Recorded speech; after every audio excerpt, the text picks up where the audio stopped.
السلام علیکم تماشاگران عزیز، امیدوارم روزی خوبی دارید. ما اهل گروه وصل دلها از پی اجرا نمودنی فرمایش نوبتیمون هستیم. جوان پسری مهاجر از ما خواهش کرد که با یک توفه ناگهانی قلب مادرش را شاد کرده باشیم. پس شروع میکنیم عزیزان. دستگل زیبای و معطر از مغازه گلهای نگین.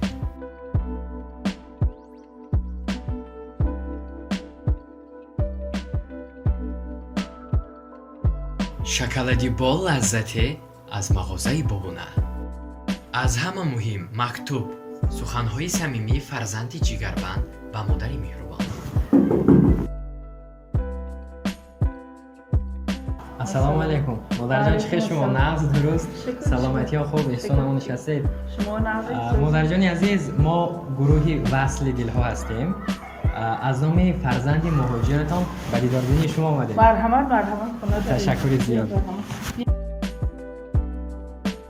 مادر جان عزیز، دستگل زیبا مرحمت و شیرینی. رحمت شما از کجا؟ ما این تشکیلات همین وصل دلها هست، به دیداربینی شما آمدیم. فرزندان زنگ زده گفتند که با مادرم همین تحفه ها رو دسترس کنید و ما به دیداربینی شما آمدیم.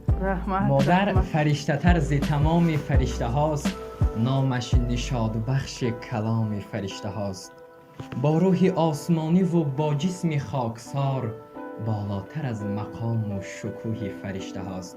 مادر جان عزیز، اینجا مکتوب است مخصوصاً از آن فرزندتان برای شما.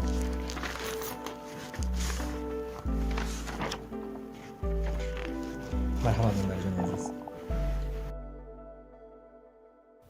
سلام مادر جان عزیز و مهربانم، مونس و غمخوار و بدل قرینم. مادر جان چشم انتظار من، مادر جان من که دورم از برد، کی شب بیاد من خوابت برد. نغز می دانم خواطر می شوی هرگهی که چشمی نیکت می پرد. مادر جان رهپایک من، ببخشید که 6 سال می شود مهاجرم و از شما دورم. 6 سال حیات شما را، 6 سال شب و روز شما را، هر دم و هر لحظه و خاطرات 6 ساله شما را با یاد خواطری از پسر بند کردم. البته روزی می رسد که این همه جدایی ها به آخر می رسد و ما به دیدار همدیگر می رسیم.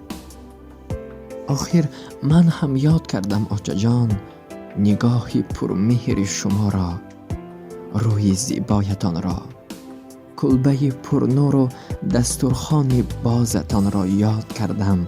نان گرم و چای داغتان را یاد کردم آچه جان، یاد کردم.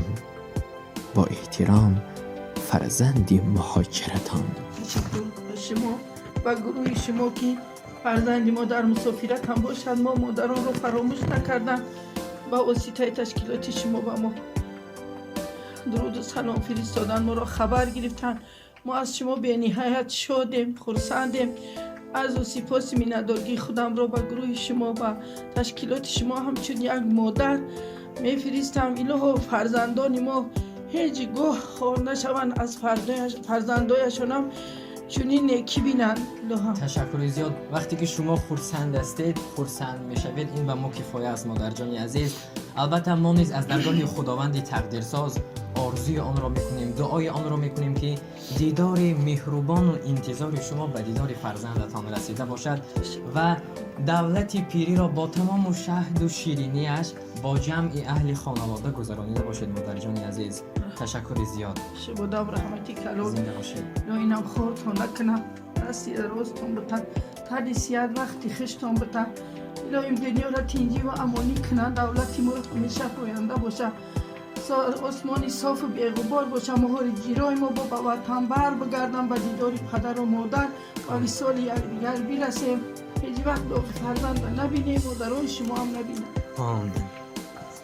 تشکر زیاد مادر جان. در فنای خدا باشید. شما دام گرم نیست مادر جان.